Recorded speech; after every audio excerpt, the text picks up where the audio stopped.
사촌 여동생이 유혹 1탄에 이은 2탄입니다. 재미있게 시청해주세요. 그럼 사연 시작하겠습니다. 신랑에게 사연 제보한 거 다 보여줬고요. 거기에 달린 댓글도 하나하나 꼼꼼히 소리내어 읽어줬습니다. 신랑 처음에는 쌍욕까지 하면서 댓글 달아주신 분들 글에 화를 좀 내다가 제가 화낼 일 아니고 정상적인 사람이라면 이렇게 생각하는 거 당연한 거라고 어디 화를 내냐고 되려 따지니까 신랑이 알았다고 주말에 고모님, 고부모님 다 모셔놓고 말씀드린답니다. 그리고 어머님, 아버님한테도 말해서 아가씨가 연락 안 할 때까지 시댁 집안 행사에 참석 안 하겠다고 말한다고 하네요. 그리고 자기는 정말 억울하답니다. 어렸을 때부터 가까운 데 살아서 거의 매일 붙어있고 학창시절에 아가씨 사춘기 때 마음 못 잡고 방황하는 거 오빠 된 마음으로 몇 번 불러다가 혼도 내고 타이르기도 하고 그때 신경을 많이 써준 게 단데 도대체가 왜 그러는지를 모르겠답니다. 그러면서 하는 말이 죽을 때까지 비밀로 하려고 한 건데 실은 아가씨가 신랑한테 고백을 했었대요. 오빠가 사촌 오빠가 아니었으면 좋겠다고 외국 나가서 같이 살면 안 되냐고. 그게 결혼 며칠 앞두고 한 말이라 신랑은 그냥 동생이 형제간의 우애를 남녀간의 애정으로 착각하는 것 같아 잘 타일러서 보냈다고 합니다. 그 말에 제가 펄쩍 뛰면서 거 보라고 제정신 아니지 않냐고 손뼉도 맞아야 친다는데 아가씨 혼자 그런 마음 먹고 고백까지 한다는 게 말이 되냐고 화를 냈습니다. 신랑은 제가 하는 말 다 끝까지 듣더니 동생에게 바로 제가 보는 앞에서 전화를 했어요. 앞으로 연락도 하지 말고 너 때문에 내 와이프 스트레스 받는 거 더 이상 못 보겠고 주말에 고모한테 다 말할 거니까 이제 너 나한테 연락도 하지 말고 좋아해도 욕먹지 않는 그런 남자 만나라고. 나는 단 한순간도 너 여자로 본 적도 없고 너한테 희망을 준 적도 없어. 나한테는 우리 와이프뿐이고 그게 정상이고 넌 미쳤어.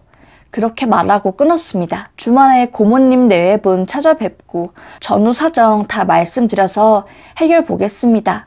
그리고 아버님 어머님한테도 사실대로 다 털어놓고 아가씨랑 얼굴 마주보고 싶지 않다고도 말하고 오겠습니다. 주말이 지난 후에 후기 올리겠습니다. 바로 후기 들어가겠습니다. 주말이 참 길면서 짧게 지나간 것 같네요. 정신없이 지나갔어요, 주말이. 금요일날 신랑에게 댓글을 다 읽어주고 신랑이 사태의 심각성을 깨닫게 되었고 시부모님과 고모님께 모든 사실을 말하겠다고 결론 지은 뒤에 전 신랑의 핸드폰을 뺏어줬습니다. 왠지 모르게 분명히 여동생과 연락을 할 것 같았거든요. 신랑은 이렇다 저렇다 불평 한마디 없이 순순히 핸드폰을 내주었고 그때부터 신랑은 베란다 밖에도 나가지 못했어요. 제가 딱 잘라 말했거든요. 믿음을 다시 찾고 싶거든 지금 내 말대로 해줘 라고요. 그래서 신랑은 제 말대로 다 해주기로 했고 제 눈에 보이게끔 움직여줬어요. 그리고 신랑과 함께 잠자리에 들었습니다. 잠자리에 들어서도 머릿속에는 온통 어떻게 하면 내가 헛소리하는 게 아니라는 걸 어른들이 믿어주실지 어떻게 해야 될지 감이 안 잡히더라고요. 한참 고민에 빠져 있는데 신랑 전화가 울리대요. 발신자 볼 필요도 없이 신우일 거라는 걸 직감했습니다. 역시 맞았고요. 세 번째까지 전화가 울려도 받지 않았습니다. 네 번째에는 그래 어디 한번 부딪혀보자 심정으로 전화를 받았어요. 여보세요? 오빠 바꿔. 오빠 자는데? 그리고 어디다 대고 반말이야?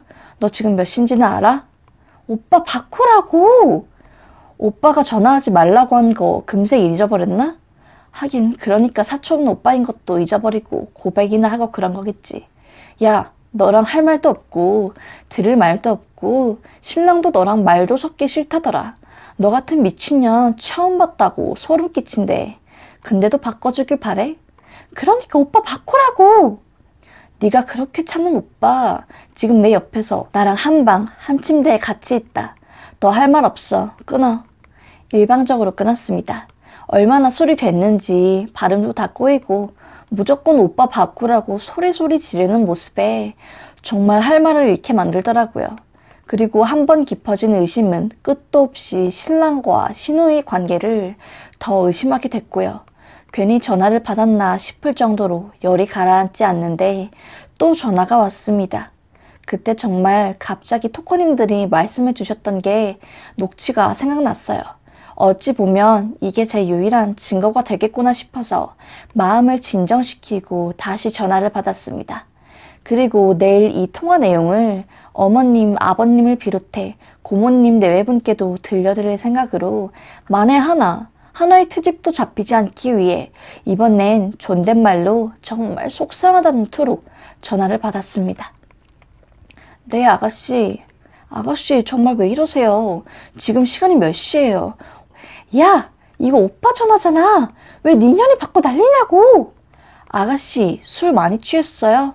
아무리 술 취해도 이건 아니죠. 아가씨가 아무리 날 마음에 안 들어 해도 나 아가씨 오빠랑 결혼했고 엄연히 손 윗사람인데 어디서 욕을 하고 반말로 그래요. 참 웃긴 년이네. 야, 진짜 내가 어이가 없다, 어이가 없어. 너 진짜 죽여버리고 싶거든? 아가씨 정말 너무하네요. 전화하지 마세요. 물론 다 녹음했고요. 아가씨는 아무것도 모르고 욕까지 해가면서 오빠를 바꾸라고 난리를 치고 있었어요. 저한테는 정말 다행이자 술에 취해 한 말이긴 하지만 어느 정도 둘 사이가 짐작은 되더군요. 제가 의심한 것만큼 그렇게 깊은 사이는 아니었던 것 같기도 했고요. 어쨌든 녹음한 걸 다시 들어보니까 좀 발음이 꼬여서 제대로 들리진 않지만 그래도 아가씨 목소리로 오빠를 찾고 저에게 쌍욕하는 그런 건 정확히 녹음이 돼 있어서 다행이다 싶었습니다. 내일 제 말을 믿어주지 않으실 어른들께 들려드릴 생각으로 신랑 핸드폰 비밀번호를 변경하고 파일까지 비밀 파일로 저장해뒀어요. 그리고 뜬 눈으로 밤을 지새웠습니다. 아침이 되자 신랑은 제 눈치를 살피며 아침 먹고 가라고 했고 저도 좋은 일도 아닌데 아침부터 큰일을 벌이기도 뭐해서 그러자고 했습니다. 그치만 밥을 먹으면 체할 것 같아서 먹지도 못했고요. 신랑 밥 먹는 걸 지켜보며 말했습니다. 아버님 댁으로 가자고. 신랑은 고모님 댁부터 가지 왜 그러냐길래 그냥 아버님 댁부터 가자고 했습니다. 신랑은 여전히 제 눈치를 보며 알았다고 했고요. 10시쯤 집에 나와 아버님 댁에 도착할 때까지 한마디도 하지 않았습니다. 아버님 댁에 도착하자 아버님, 어머님은 아무것도 모르시고 반갑게 맞이해 주셨어요. 그때부터 제 심장이 쿵쿵 거리면서 무섭게 뛰기 시작했습니다. 제 표정이 너무나 안 좋은 걸 아셨는지 아버님께서 먼저 무슨 일이냐고 말을 꺼내셨고 아버님이 걱정 어린 표정을 보자마자 갑자기 서러움이 북받쳐 오르면서 눈물이 마구 흘러내렸습니다. 제가 서럽게 울면서 말을 못하자 어머님, 아버님이 놀라시며 왜 그러냐고 하셨고 신랑은 한숨을 내쉬면서 밖으로 나갔습니다. 그리고 한 5분쯤 뒤에 신랑이 다시 들어왔고 신랑은 묵묵히 천천히 어머님, 아버님께 놀라지 마시라며 얘기를 꺼냈습니다. 신랑은 어물쩡하게 제대로 말을 못했고 그 모습에 화가 난 제가 소리를 지르며 말을 끊었어요. 제대로 말해! 제대로 말하라고! 제 모습에 놀라신 어머님, 아버님은 무슨 일이냐고 다그치시기 시작하셨고 전 펑펑 울면서 말했어요. 어머님, 아버님 글쎄요. 땡땡이가 이 사람을 좋아한대요. 사랑한대요. 남자로 사랑한대요. 저만 없으면 된대요. 고백했대요. 결혼 전부터 그렇게 이상하게 행동하더니 결혼하고 나서도 술 먹고 밤늦게 찾아와서 신랑더러 나쁜 놈이라고 울고 불고 술 먹고 새벽 6시까지 전화해서 뭔 할 말이 그리 많은지 울고 불고 난리치고 저보고 미친년이래요. 아버님, 제가 그동안은 얼마나 참고 버텼는지 아세요? 아버님, 어머님은 순간 당황하신 표정으로 그게 진짜냐고 신랑에게 되물으셨고 신랑은 기어들어가는 목소리로 네 라고 대답을 했어요. 그러자 아버님께서는 말도 안 되는 소리라며 되려 저한테 어디 가서 그런 소리 절대 하지 말라고 집안 망신도 이런 망신이 없다고 큰 소리를 치시기 시작했어요. 그런 걸 각오 안 한 건 아니었지만 막상 아버님이 그렇게 나오시자 정말 서운하대요. 거기에 어머님마저 그 애랑 우리 애랑 남다르게 친했다고 몇 번을 얘기하냐고 너 정말 이렇게밖에 못 받아들이냐고 그릇이 작아서 친척 동생마저 질투하면 제가 바깥 생활을 어떻게 하냐고, 여직원이랑만 조금만 친해도 이렇게 대바람부터 달려와서 울고 불고 난리칠 거냐고 호통을 치셨고요. 신랑은 한숨만 푹푹 내쉬며 이 사람 말이 맞아요 라고 했지만, 아버님 어머님은 신랑 말은 들리지도 않으시는 듯 저한테 언성을 높이시고 바닥까지 손바닥으로 쳐내리면서 저한테 화를 내셨어요.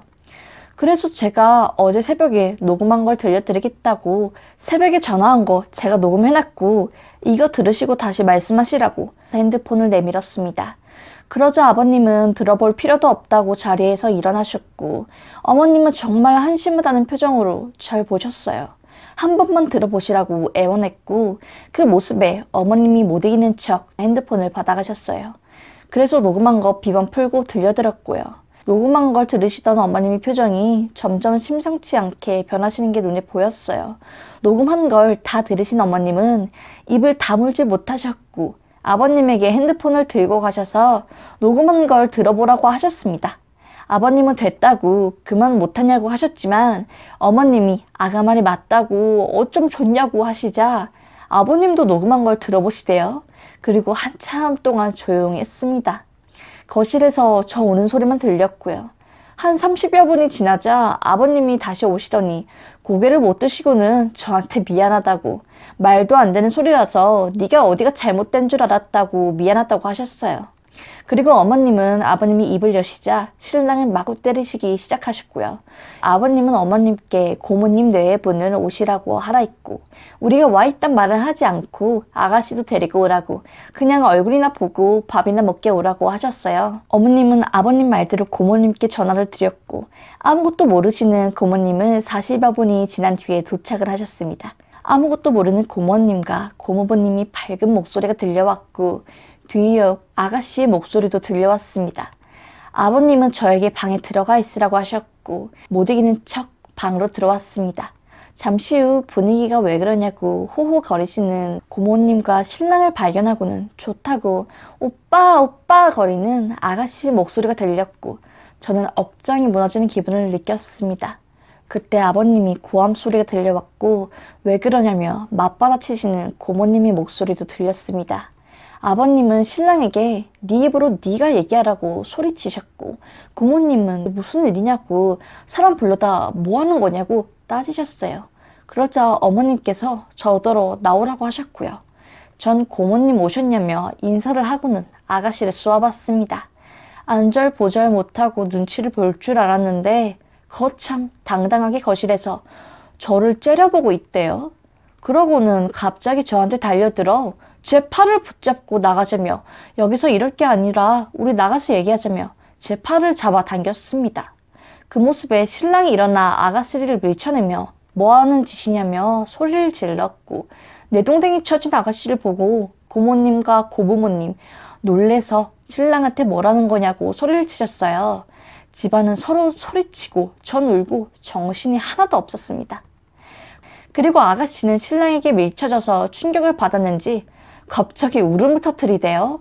그러자 아버님이 호통을 치셨어요. 다 조용히 하라고, 앉으라고. 그리고 울지 말고 네가 말해보라고. 네 새언니가 한 말이 사실이고 새언니 핸드폰에 녹음된 목소리가 네 목소리가 맞냐고. 아버님께서 목에 핏대를 세우시며 말하자 아가씨는 입을 꼭 다물며 울고만 있지, 고모님은 아무것도 모르시고 화만 내시지. 아주 집이 엉망진창이었어요. 그래서 제가 말하기로 했습니다. 전 고모님께 모든 걸 사실대로 말했고, 고모님은 제 말이 끝나기 무섭게 제 뺨을 치셨습니다. 글이 너무 길어서 바로 3탄으로 뵙겠습니다. 3탄의 주소는 댓글로 남겨놓겠습니다.